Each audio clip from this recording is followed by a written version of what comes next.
ক্যানাডার মতন অনেক ঠান্ডার দেশে অতিরিক্ত ঠান্ডার হাত থেকে বাঁচার জন্য বাড়িঘর সব কিছুই হয় কাঠের। সে বাড়ির দেওয়ালই বলুন বা মেঝে, সবটাই কাঠ দিয়ে তৈরি। যদিও আমি প্রতিদিন একবার করে ঝাঁট দিই বাড়িটাকে, কিন্তু মোছা বেশ বিপজ্জনক। খারাপ হয়ে যাওয়ার সম্ভাবনা থাকে সব কিছু।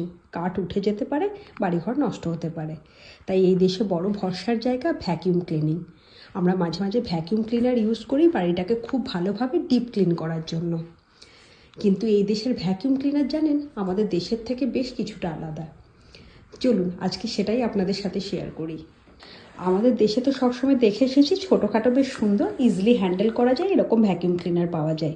এই দেশেও তেমনটা পাওয়া যায়, কিন্তু পুরো বাড়ি পরিষ্কার করার জন্য এই এত বড় পাইপযুক্ত আর এত বড় একখানা ভ্যাকিউম ক্লিনার থাকে এখানে। আর এর সিস্টেমটাও একটু আলাদা।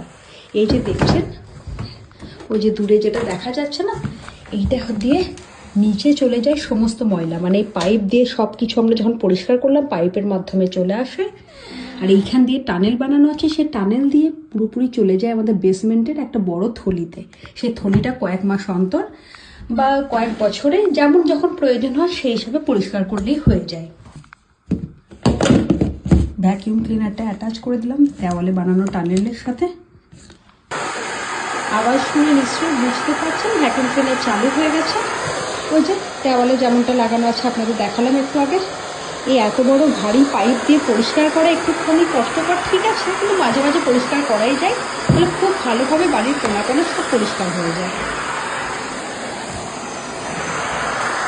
ব্যাস, বাকিটা তো আমাদের দেশের মতনই, যেমনভাবে আমরা দেশে পরিষ্কার করি আর কি, এক সিস্টেম।